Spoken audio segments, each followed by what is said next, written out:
The War of the Armenoids, the Acadians versus the Gutians. But before we get too deep into the video, first I want to tell you guys about my social media platforms. So I have a Clubhouse account and we can actually talk to one another on it. I also host Clubhouse rooms every now and then where I might talk about history and genetics of the Middle East and Africa. I have a Twitter page, a Facebook account, and a Facebook page, as well as a Instagram, all titled The Hebrew of Israel. And what I typically do on these platforms is post upcoming videos as well as slides for my presentations. And so just be on the lookout for all of that on my social media platforms. And if you want to support me financially for the channel, you can look at my Patreon as well as my PayPal and my GoFundMe. And with all of that out of the way, let's begin with the video. Just like from our previous video, the invasion of the Armenoids, the brown Eurafrican versus the Armenoid, we were trying to discover if there was an Armenoid invasion of the Middle East. We could tell by using skulls that there was indeed a shift in the population, and there is a legend like Hayek that also tells us of warfare between northern Caucasian peoples and southern Semitic peoples. This time, we're going to look and see if historical records and even DNA could back up this similar fact. So, the Akkadian Empire was a Semitic civilization in Mesopotamia. Their empire ruled for centuries in the Fertile Crescent, but everything changed when the Armenoids attacked. The Akkadian Empire was attacked by the people from the Zagros Mountains, and they didn't just fight the Akkadians, they actually won.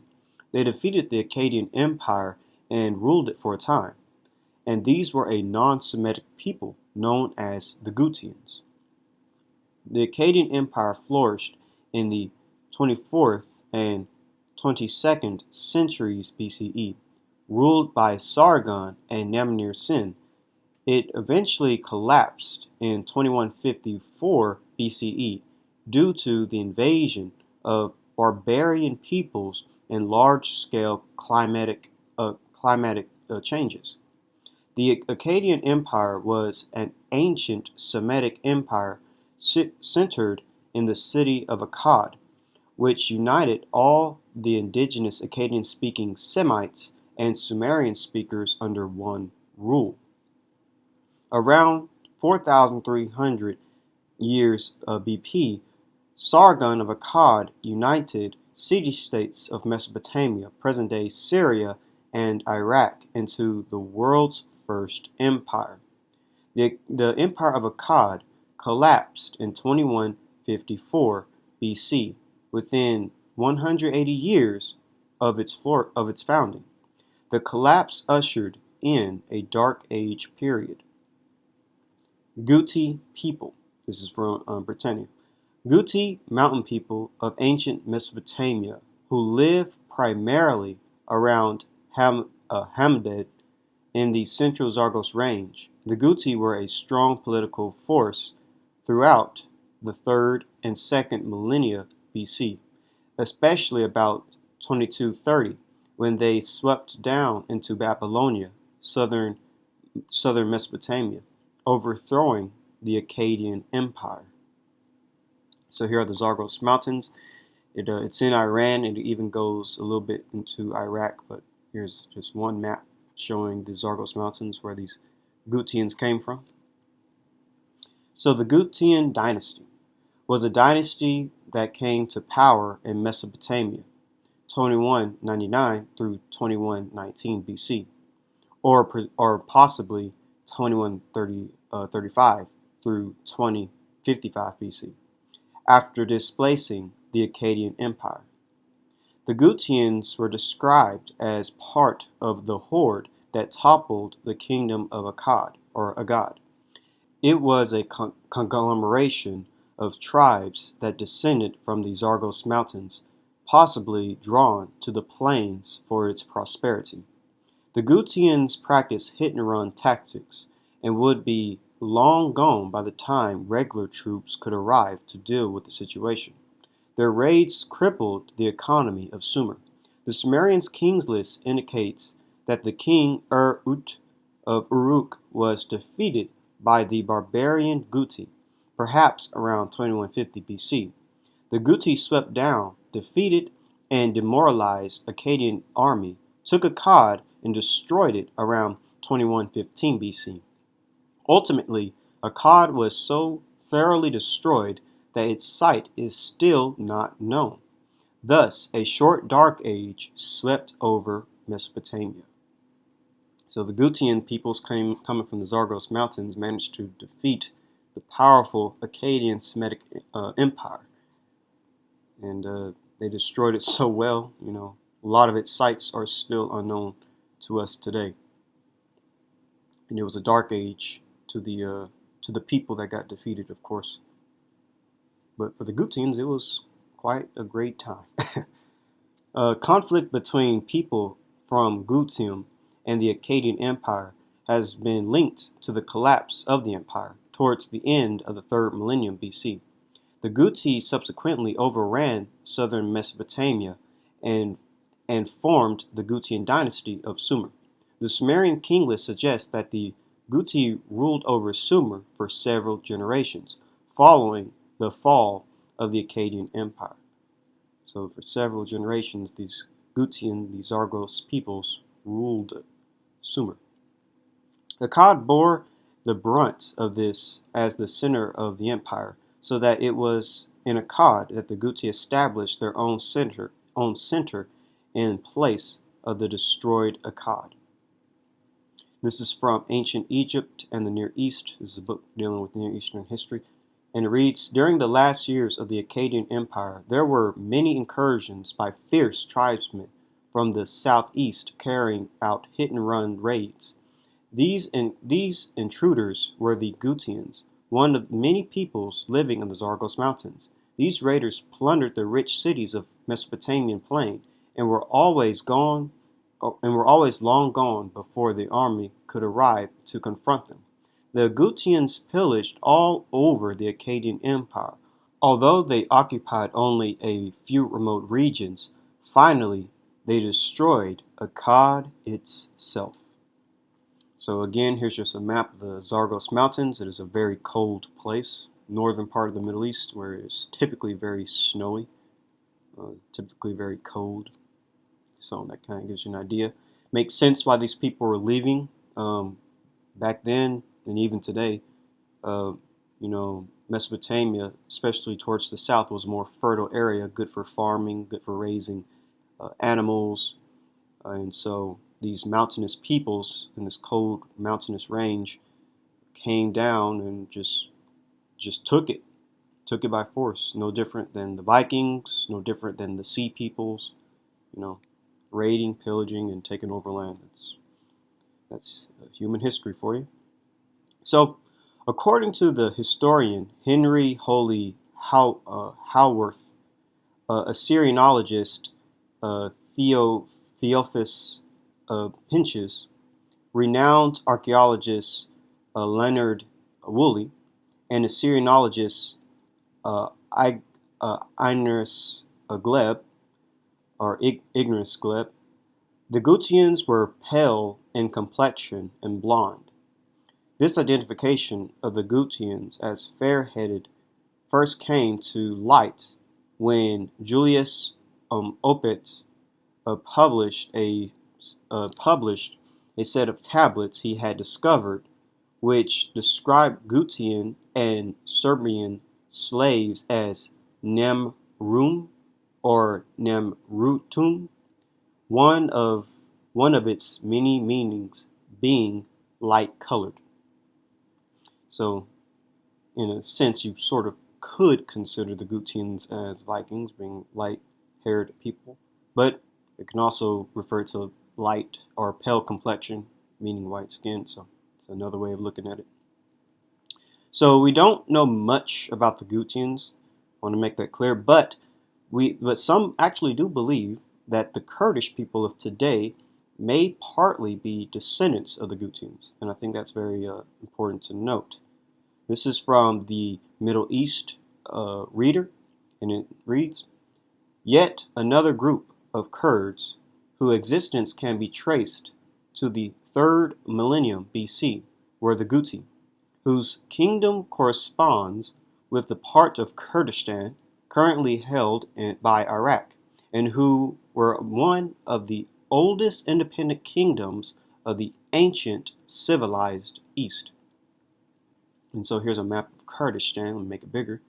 So Kurdistan is in that part of the world where the Gutians would have came from, because it kind of stretches all the way from Anatolia, but also into Iran, overlapping with the Zagros Mountains where the Gutians came from. And here's the Iraq, Kurdistan, Zagros Mountains. And as I showed earlier, it is a very cold place. I can see why the Gutians wanted to leave, especially being all the way back in the 3rd millennium BC. It would have been extremely hard living in these conditions. So it makes a lot of sense they would have left. Very similar to the Vikings when they left Scandinavia, those cold parts of the world, for warmer places like Britain and France and such.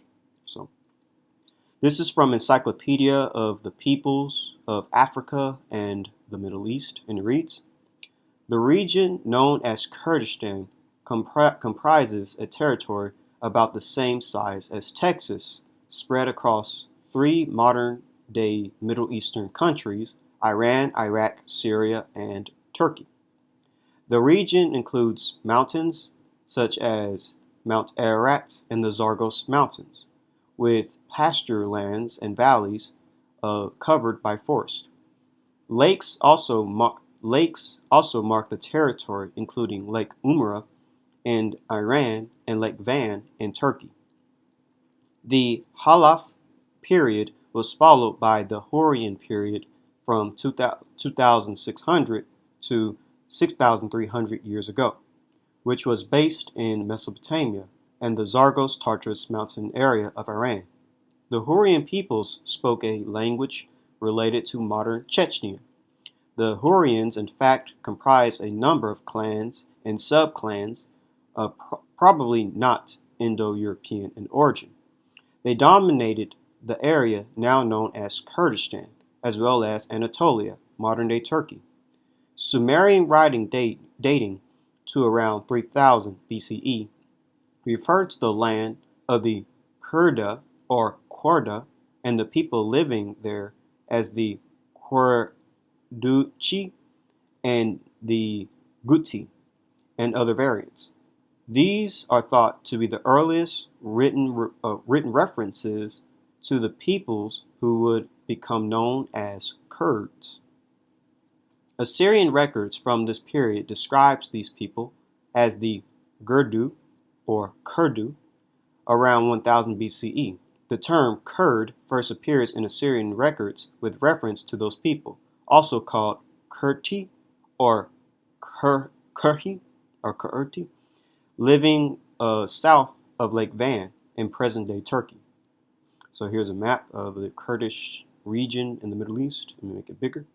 So like I said, Kurdistan, it's in all these Middle Eastern countries from Turkey, Syria, Iraq, Iran, Armenia, and here's where the ancient Gutians would have been, and it overlaps with the same territory of modern-day Kurdistan. And here is a map showing the Hurrians and other Hurrian-related peoples and territory. You can see right here you have the Kurda that we mentioned earlier,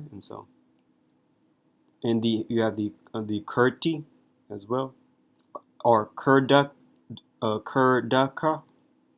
So kind of gives you a nice visual understanding of what we're dealing with. A lot of various Hurrian tribes and peoples.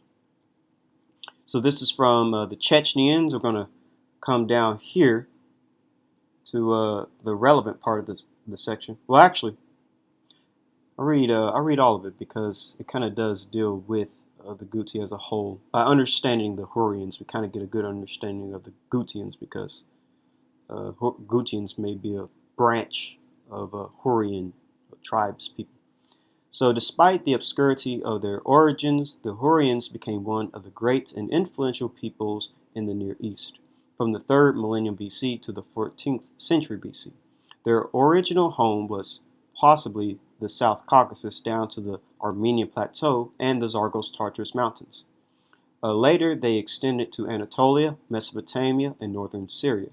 The Hurrian language was neither Indo-European nor Semitic, but was akin to Northeast Caucasian languages, or Alduin languages, descendants of Urartuan, including Chechenian and Lezgian. Hurrian civilization reached its akin in the period of the 16th to 14th century BC. The general accepted date for the downfall of the Hurrian civilization is 1365 BC. The numerous clans of the Hurrians, such as the Gutis, which we named earlier, Gutis or Gutians, the Hattians, Kassites established the Kassite kingdom of Babylon in the 15th century, and the Kurti or Proto-Kurds. And so we'll stop right there. Main thing I want to get from this section is the fact that the Hurrians were in the same general area of the South Caucasus, Armenian Plateau, and the Zagros-Tartars Mountains, just like the Gutians. And also, it's believed that Gutians and Proto-Kurds descend from Hurrians, or they're a branch of various tribes of the Hurrians. And it reads, the Hurrians were so ubiquitous that many Indo-Iranian and Indo-European peoples are believed to have substantive Hurrian contributions in their ethnogenesis. For example, the Kurds consider themselves and their culture as descendants of the Hurrians and their civilization despite linguistic unification. So Kurds sort of are descendants of Hurrians, sort of like a mix of Indo-Iranian and Hurrian peoples. So the Kurds still live in the Zagros mountain range, which both the ancient Gutians, Hurrians, and Iranians lived. Some believe the Gutians may be a branch of Hurrians, but the Kurds are a mixture of both the Hurrians and the Iranians. And genetically speaking, Kurds are basically a split between Caucasian and Iranians. So perhaps this, makes sense after all. This is a paper, HLA alleles and haplotypes in the Turkish population, relatedness to Kurds, Armenians, and other Mediterraneans, and it reads, Turkish and Kurdish HLA profiles are studied for the first time. The comparative study of their allele frequencies, characteristic haplotypes, genetic differences with other Mediterraneans is complemented by neighbor joining dendrograms and correspondence analysis. Turks, Kurds, Armenians, Iranians, Jews, Lebanese, and other Eastern and Western Mediterranean groups seem to share a common ancestor, the older Mediterranean substream or substratum. Anatolian Hittite and Hurrian groups older than 2000 BC may have given rise to present-day Kurdish, Armenian, and Turkish populations. Turks cluster within the Eastern Mediterraneans, including Kurds and Armenians. Taking all our different types of data analysis together, Turks, other Anatolians like Kurds and Armenians, and Iranians appear as belonging to the older Mediterranean substratum included within the Eastern Mediterranean group. In summary, it seems then Turks, Kurds, and Armenians are very close genetically, and all of them seem to have been living in the area for many millennia. So here is Kurdish inhabited area. And so from the genetics paper we just read, they are from this part of the world from, thousands of years ago. And so they're also believed to be connected to the Hurrians. And if the Gutians are a branch of Hurrians, then perhaps there is truth to the Kurdish people descending or being related to the Gutians. Here is the map showing Hurrians, it's in the same area of Kurdistan. This is what you see in brown. So this genetic paper is called Genetic HLA Study of Kurds in Iraq, Iran, and Tbilisi, Caucasus, Georgia, relatedness and medical implications. Kurds from Iraq, Dohuk, and Erbil area, North Iraq, have been analyzed for HLA genes. Their HLA genetic profile has been compared with that of other Kurd groups from Iran and Tbilisi, Georgia, Caucasus, and also worldwide populations. Our HLA study conclusions are that Kurds most probably belong to an ancient Mediterranean/Middle East/Caucasian genetic substratum, and that present results in those previously obtained by us and Kurds may be useful for medical or for medicine in future Kurd transplantation programs. It is discussed that one of the most ancient Kurd ancestor groups is in Hurrians 2,000 years ago. On the other hand, Kurd people live in different countries in the Near East, such as Syria, Armenia, Turkmenistan, Kazakhstan, Turkey, Iraq, and Iran. The so-called Kurdistan, land of the Kurds, Kurdistan is a region placed South Caucasus and north of ancient Mesopotamia, according to genetic studies like HLA in Turkish and Kurdish populations. An Anatolian Mediterranean source for both populations was put forwards. It may be possible that Kurds are initially coming from ancient Hurrians reviewed in, and then it gives the two sources. So here's a map of Kurdistan, as we've seen many times, and matches perfectly with Hurrian territory.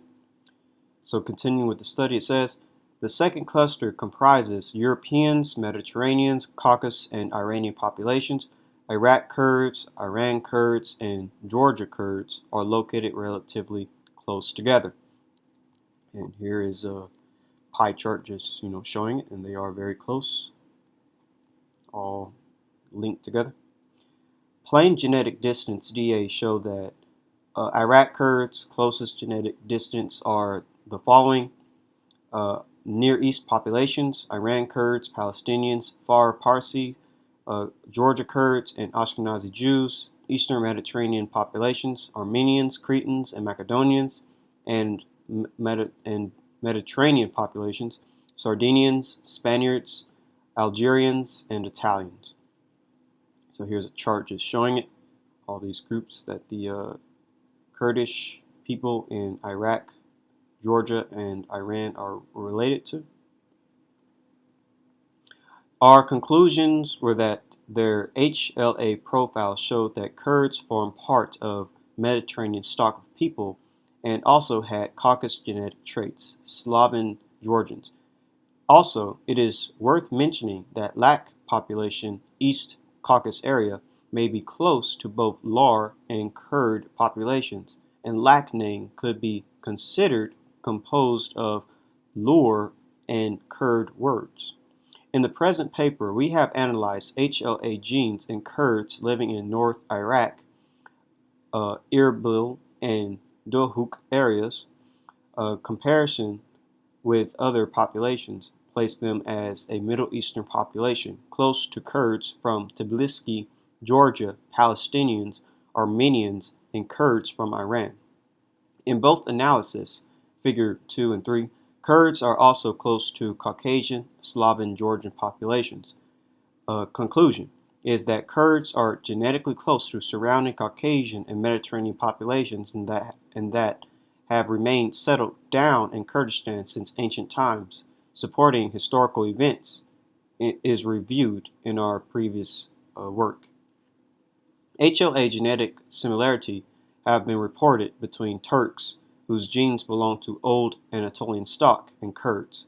Turks and Kurds speak languages that are included in different families. However, Kurd HLA genetic studies include them into Mediterranean stock together with Turks. Other genetic studies based on Y chromosome in Kurds from Turkey, Georgia, and Iran identify the dominant presence of haplogroups originated in Middle East, Anatolia, or Mesopotamia that show a close association with Jews, Lebanese, and Turkish genes. Also, Iranian populations are close to Kurds. Thus, Middle East peoples from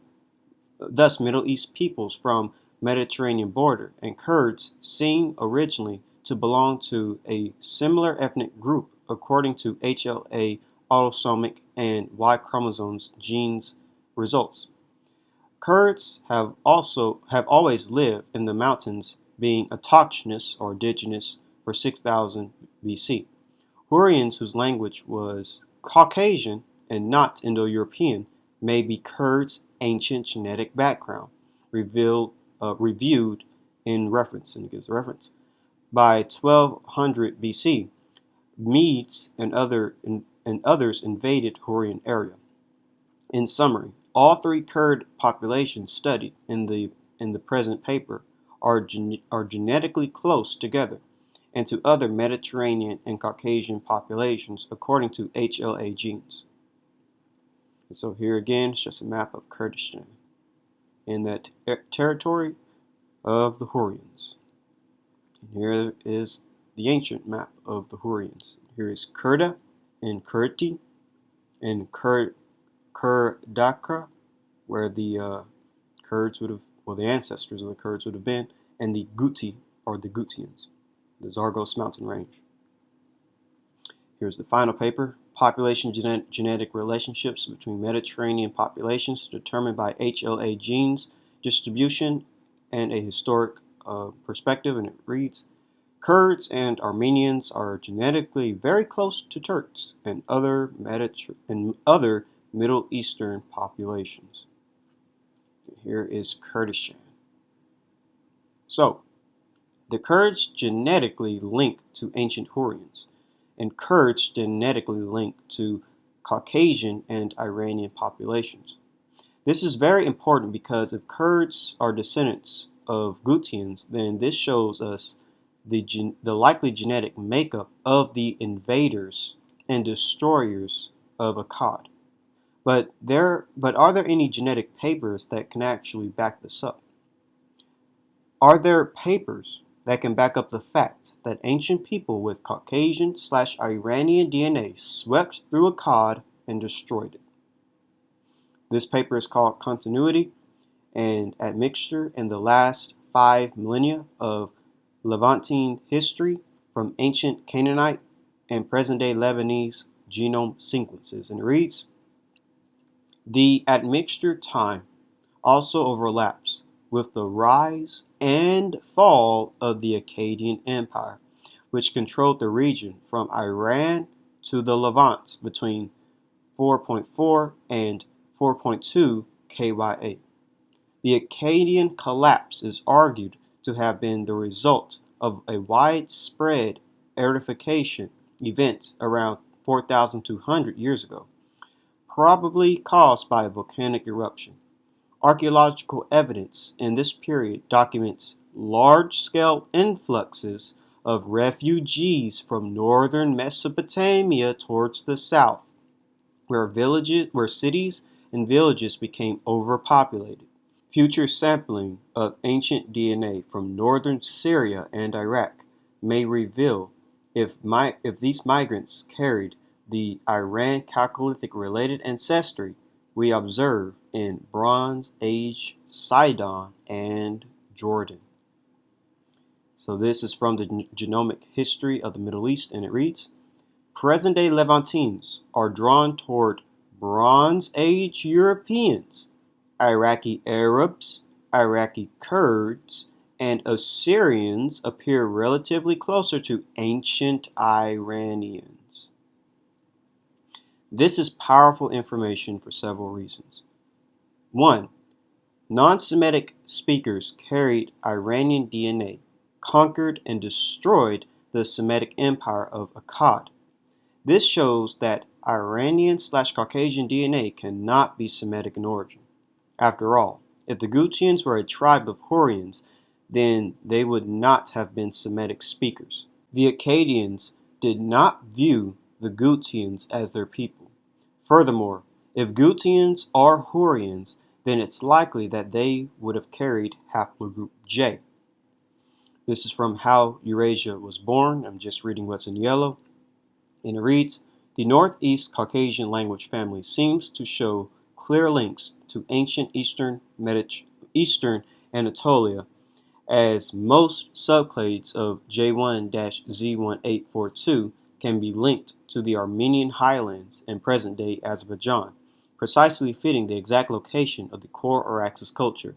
Three subclades of it, J1-ZS3042, J1-ZS5658, J1-ZS2872, and J1-Y5353 are widespread among Northeast Caucasian groups, suggest Northeast Caucasian languages to have originated from the core Araxes culture, as ancient J1 subclades also seem to have been present in the ancient Levant as well.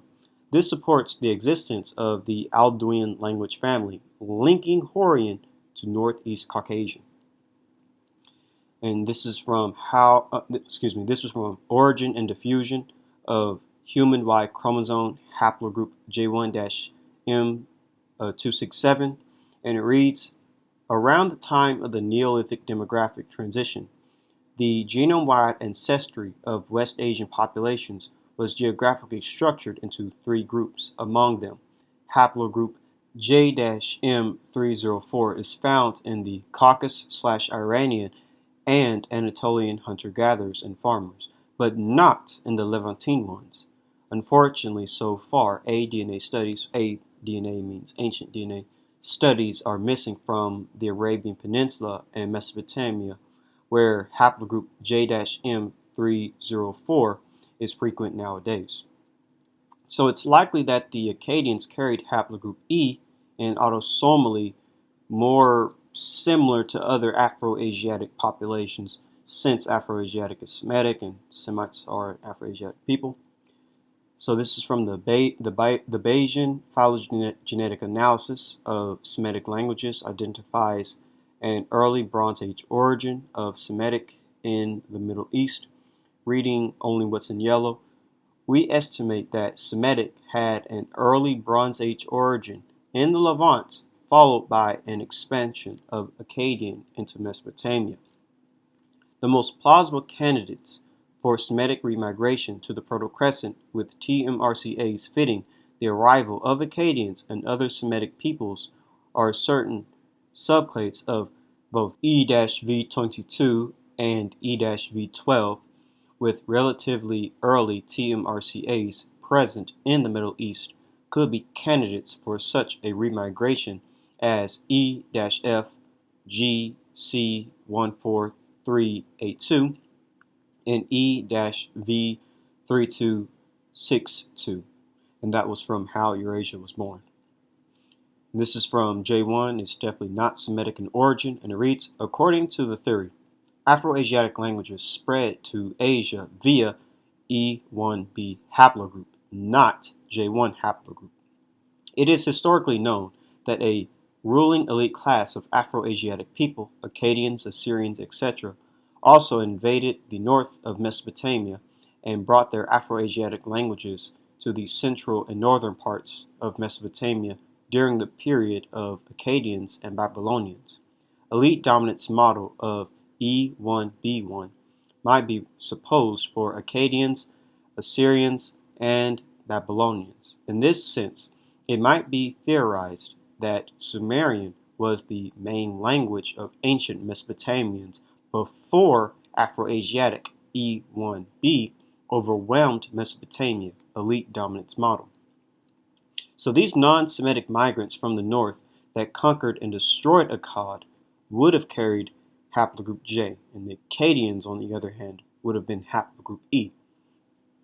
Certain distribution patterns suggest that this eastward expansion of the Indo-European family occurred through northern Mesopotamia south of the Armenian highlands for long populated by speakers of Aldoian languages, and ancient Indo-European lineages presumably populating northern Mesopotamia before the Akkadian conquest. Lineages suggesting migrations to have occurred from Anatolia to northern Mesopotamia include subclades of J2A-M47, J2B-Y22075, J2B-Z43946, and J1-FGC6064, suggesting an Indo-European population in eastern Syria and northern Mesopotamia before the Semitic expansions. So again, this paper is actually differentiating between J not really being Semitic, because all of this J markers they're talking about how this J was moving around before Semites were even expanding at the time. So it's very interesting. With all that being said, this is very telling because it fits what we learned about when it comes to the invasion of the Armenoids into the lands of brown African Semites in Mesopotamia. This is from reports on the human remains found at Kish, and it reads, "It is possible that even in this period, the Armenoids of the north were already beginning to infiltrate into northern Sumer. It must be remembered that soon after the fall of the Semitic Empire of Akkad, the entire land of Sumer and Akkad was ruled for over a century by the Gutians from the north, between the upper and lower Zeb rivers. The valuable results obtained by the authors of this paper confirm what the historians had assumed in regard to the early mixture of Sumerians and Semites at Kish, the oldest capital of Sumer and the greatest metropolis of the north, later known as Akkad. Dr. Bringston finds an interesting admixture of the round-headed Armenoid type.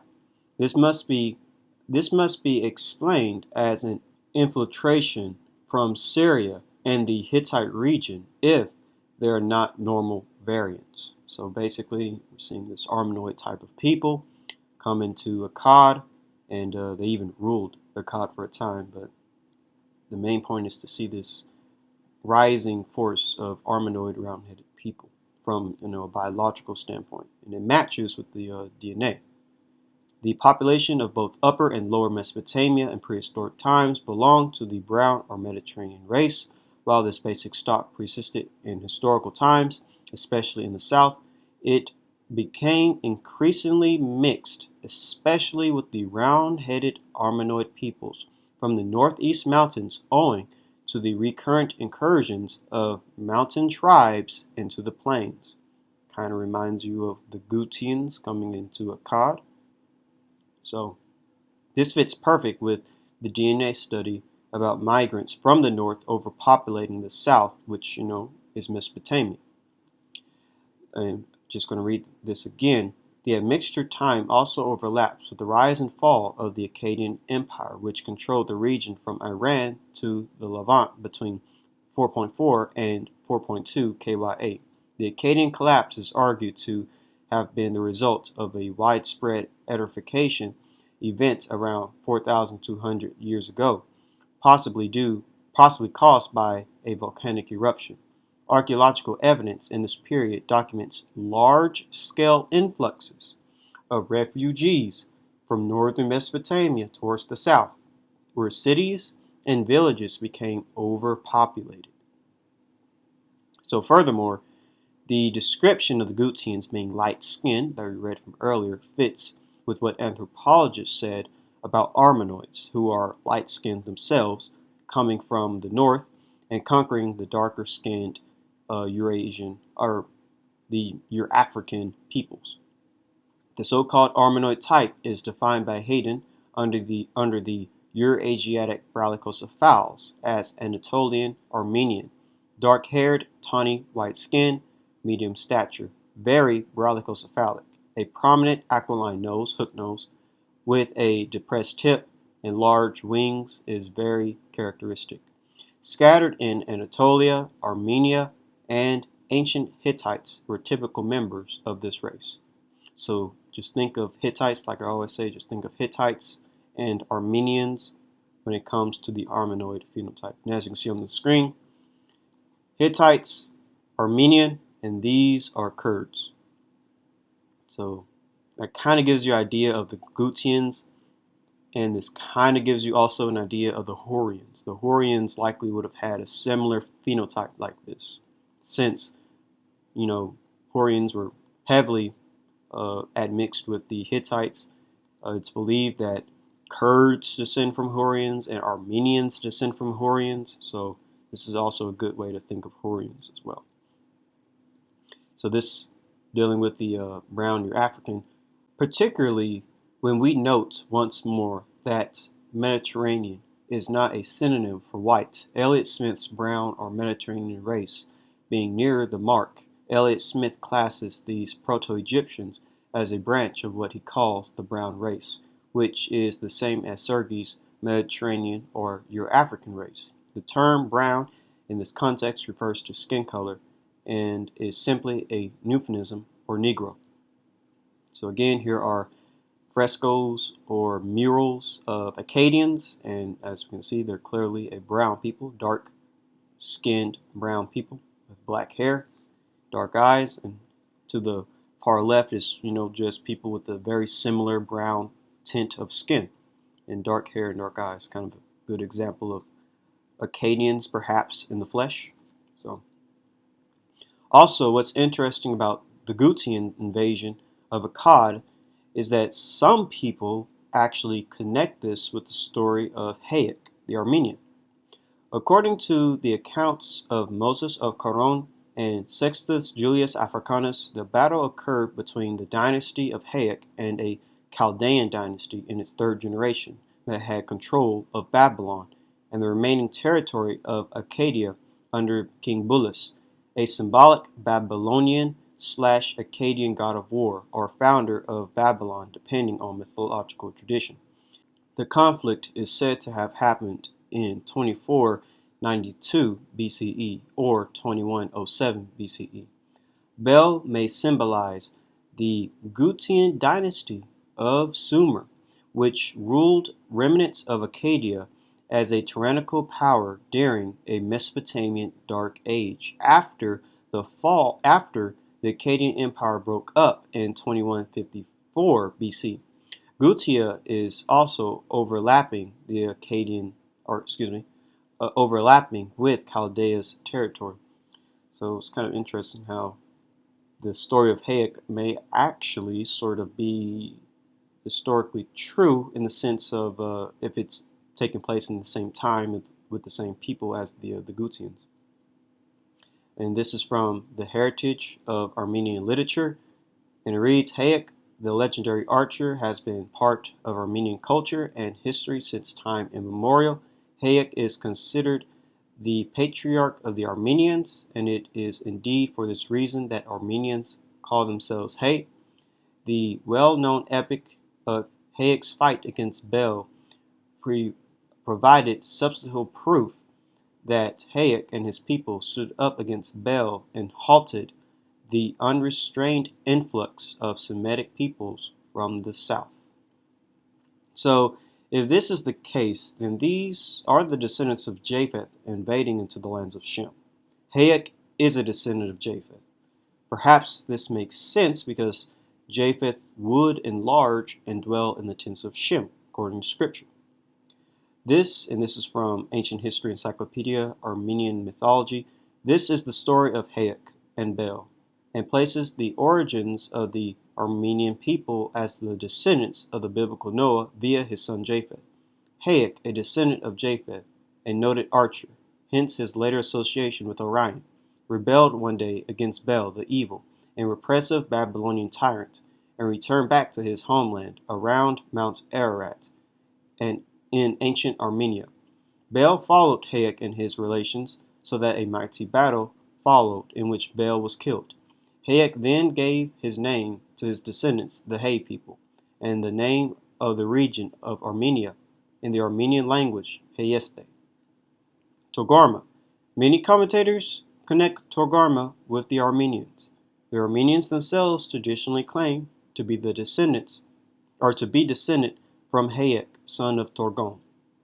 And so here's a map just showing Japheth's territory, and as we can see, Togarma, and this is the territory where, the Gutians and Hurrians would have been. And here's, typical phenotype as well of the people of that region. And Genesis chapter 9, verse 27 does read that, may God extend Japheth's territory, and may Japheth dwell in the tents of Shem. Again, this could be referring to migration of Japheth's, first expansion, then migration of Japheth's people into the land of Shem. And we'll touch deeper on that at a later time. So, interestingly enough, when we put everything together and line it up from what we've just covered from previous videos and this one, 1. Legend, the story of Hayek, the Armenian, versus Bel of Akkad. 2. Chronology, Armenoids versus brown Eurafricans. 3. History, Gutians versus Acadians. 4. Genotype, ancient Iranian DNA overpopulated Mesopotamia. And 5. Y chromosomes, haplogroup J penetrated Mesopotamia. We're starting to get a good picture of what was going on in the ancient Near East, which might explain why it looks the way it looks today. But are there more methods we can use? Yes. But this is where we end the War of the Armenoids, the Acadians versus the Gutians. If you enjoyed the video, please don't forget to leave a like, subscribe, share the video, and click the bell. Leave a comment for any questions you might have, and follow my social media platforms that I mentioned at the beginning of the video. And with all of that out of the way, have a great day, and shalom.